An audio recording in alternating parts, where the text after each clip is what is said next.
Welcome to K. Elizabeth Toasts, a podcast celebrating people who increase our quality of life. I'm your host, K. Elizabeth. Each episode is a heartfelt interview of a remarkable person making lives better. Give a listen if you are in need of a dopamine hit, or if you like toast, because this toast's for you. In this episode, we talk with Catherine about economic stability. First of all, have you heard of the social determinants of health? Yes. You have? What do you know about them? So my doctorate was on homelessness and finding a solution to homelessness for Greenville County specifically.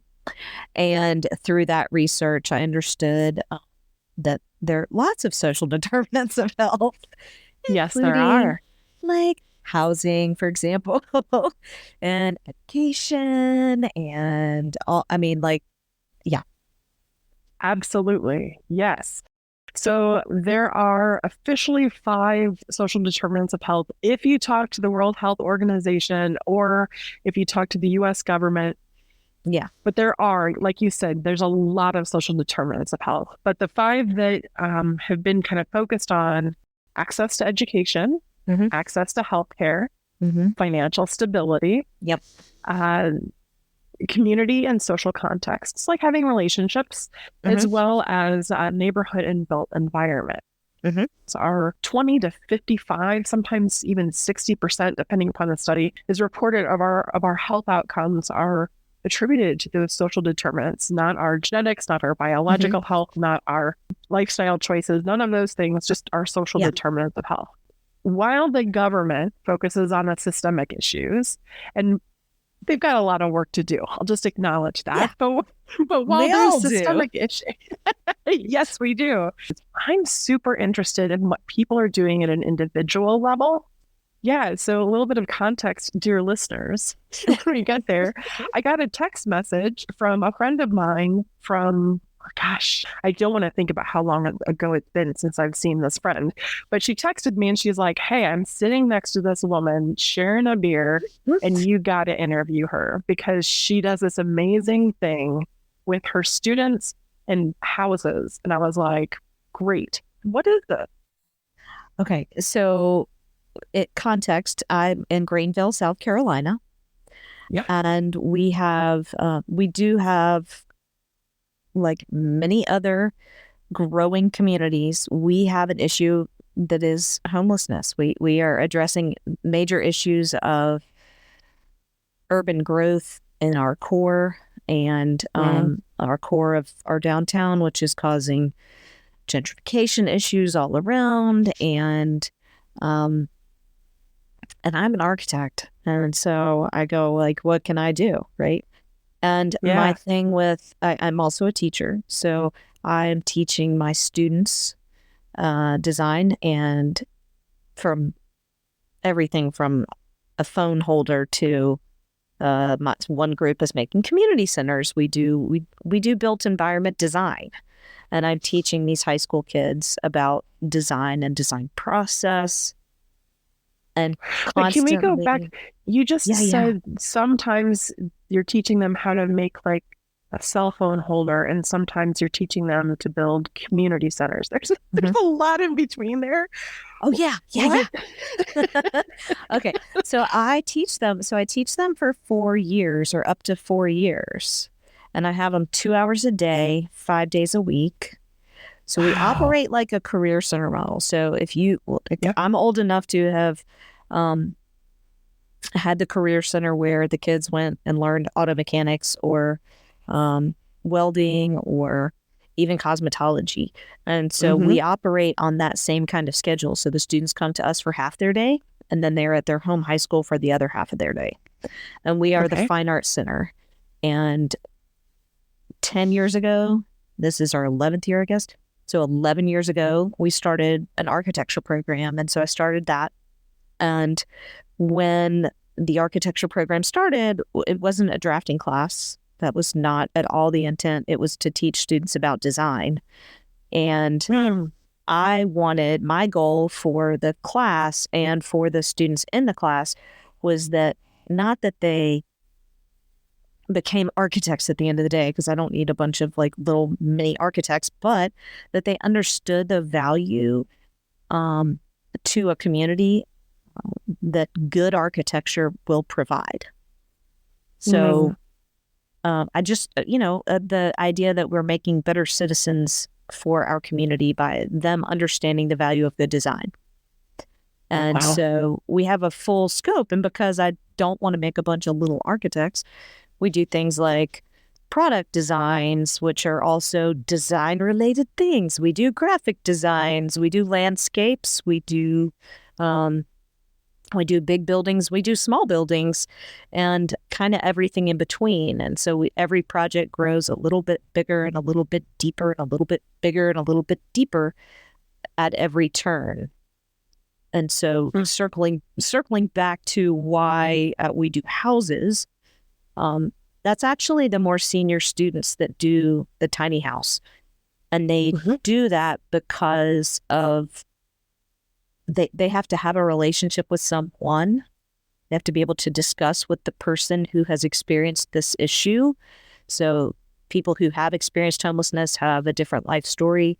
And so they have to be mature enough to talk to them about their story and about getting information from them in order to understand that they are really identical to one another.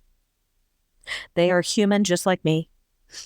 And so they understand that, yes, they really want a place to sleep that's nice and warm and cozy. And they want their family to be able to come over and have dinner with them occasionally. And they might want to have their kid come home and stay with them one weekend or have family visit or whatever. They're just like us. They are people who are just like us. And by us, I mean me, middle class, American person. Just, they are just like us. And so, I don't know, as an architect, my desire to use my gifts for good, which is like such a generic and terrible way to say it, but but it's true. How can I? Yeah, like what do I have to offer? I can design housing for people, and so I'm just teaching them that they have the capacity and the ability to do something for someone else that can improve their life and probably their trajectory.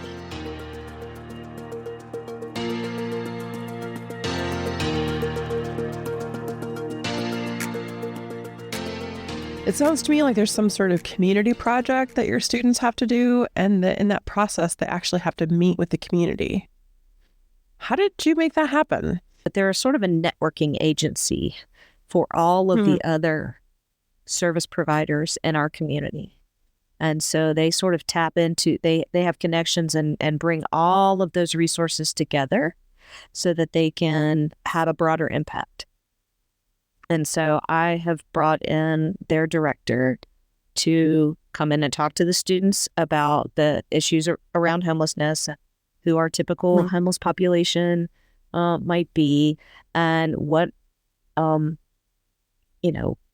got them there, whether it was they lost their job or they got sick or whatever it was that caused, that led them to this situation. So first they start with that research component, but the Greenville Homeless Alliance has been a part of the project for 7 years. So I've had them back and forth. Trying to get, just getting information to the students and getting the students to understand the bigger, broader issue. And so then over the summer, we have designed many, many, many, many houses, by the way. We've never built one yet, but there's one in the process, in the works right now. So I'm beyond excited about it. I feel my heart beating faster for what it is worth. I'm so excited for you. I am I have described myself like the horse in the starting gate, and I've been there for about 4 years, and the vibrations that I give off when I get to a meeting, I'm like, oh my God. So I just shake a lot. But anyway, so over the summer, the Greenville Homeless Alliance, Susan McClarty and I talked, and she found somebody who would navigate our sort of beginnings and try to pull all of our thoughts together into a kind of cohesive strategy for who was going to do what for a little while. And our biggest hiccup, ironically, was getting drawings done, because I, as an architect, but I just didn't have the time to do it. There are not enough hours in the day for me to be a mom and a housekeeper and a cook on occasion. And, I just, like, there are not enough hours in the day. So we brought an architect in, an architectural firm locally in, and they have donated their services to do the drawings for us. And we're collaborating with a different career center in our district. We have a huge school district. So we have this other career center, again, high school students who are actually they're building this house. Wow. And so we've just managed to sort of draw in a few extra people here and there to make this house happen, this first one happen. And then we have 2 more in the works. So. Holy cow. So, like, when you have these built, what will you do next? Like, how will you distribute them? And like I said, so the Greenville Homeless Alliance is not an agency that provides services, but what we are doing is working with a different nonprofit group called Soteria.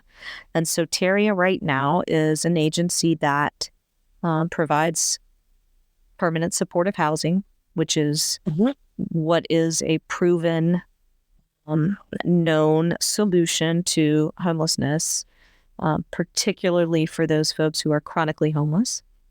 And so Soteria has land on which they intend to build these tiny houses. And so we are developing a small community. There are already 2 houses on the site that are occupied by Soteria's graduates from this program. They teach formerly incarcerated men and women how to use tools and equipment and how to construct any number of things. They will be building the last 2 of the current 3 designs. So, wow. Yeah. So, and those houses will then be lived in by those residents. And they have a 100% success rate through their program right now. They have 0 recidivism, 100% success. So so these folks will be living in these houses in this community, and that's so that'll be the first 3. Wow. And so the plan then is to use that site as a I don't want to say like a sales tool, but basically a sales tool to promote that kind of community development that might be helpful for other folks in our county. Wow.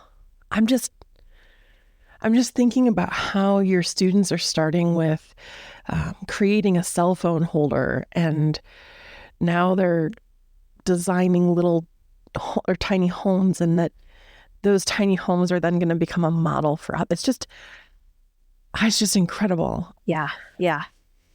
And they're, these are 9th, 10th, 11th, 12th graders. Because of the way that our classes are structured, and this is going to sound even weirder, but it's like a 1-room schoolhouse. So I teach multiple levels at the same time in the same room. So they get to see the stuff that the other, the younger kids see what's happening with the other groups, and they kind of feed off of each other. And and so this opportunity will continue to kind of grow, and next year's crop of students will have seen what happened before, and will have some of that insight, and then can expand on that in our learning process with going out to the construction site to see the project under construction. And then, but they can actually, after taking a couple of the courses with me, they can if they get into the College of Architecture at Clemson University, they have an opportunity to challenge exam out of a first-year studio. Wow. Yeah, so we've had people graduate in 3 years from architecture school. That's unheard of. Yeah. I mean, that's unheard of for any degree, but specifically for architecture school, that's... Yeah.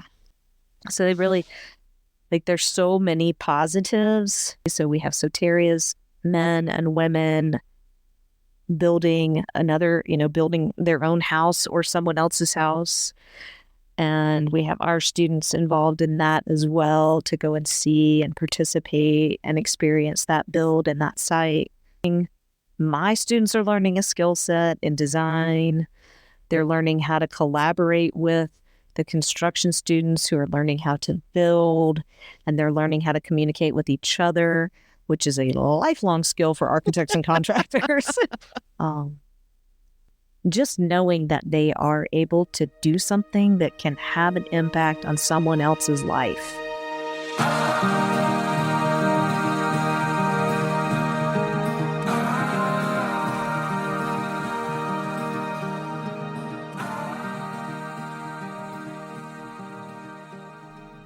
I'm curious if you have any advice for someone who wants to do good in the world, but doesn't really know where to start.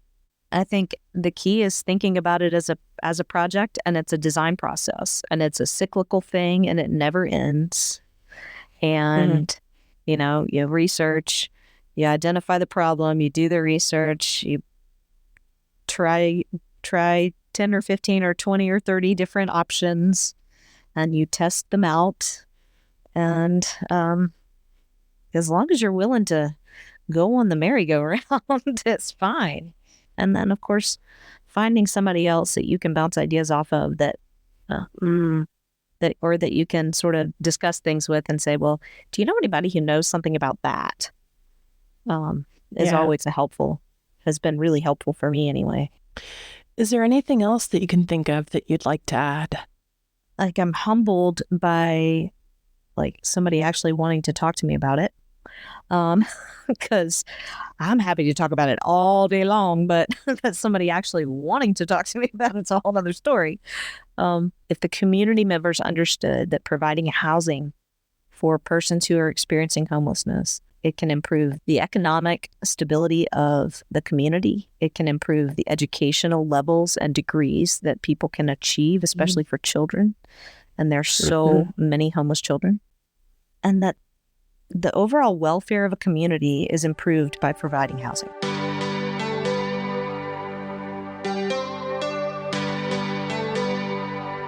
One of the things that I keep coming back to when I'm talking with people is it somehow feels easier to give something when it feels easier to give when it's of ourselves, when it's just so embedded in our person, right? So, but to be able to use your experience with your education, the place where you are right now with your teaching experience, but to find a way to marry those together to create some sort of greater good.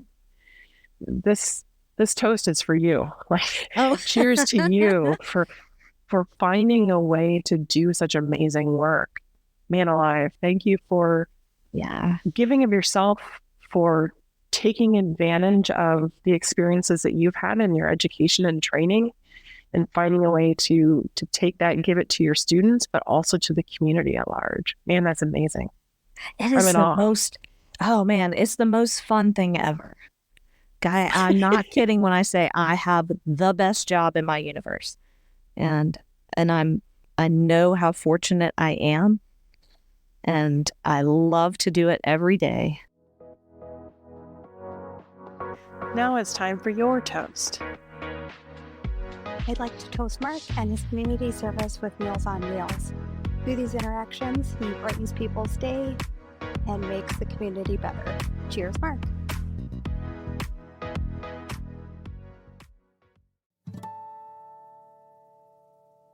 Now it's your turn. Record your own toast for future consideration at ketoasts.com. Thanks for joining us, And if you haven't already, please like, follow, and share this podcast to keep it going. Then, go toast up some bread. Every positive action is worth toasting. Hi, Daisy. Sorry, the dogs. Oh, puppies. Daisy, you can't interrupt me like that, sweetie. And sorry for the dog ear shake there. I'm so happy to hear the ear flaps. All animals are welcome here. I love you. Don't be stupid.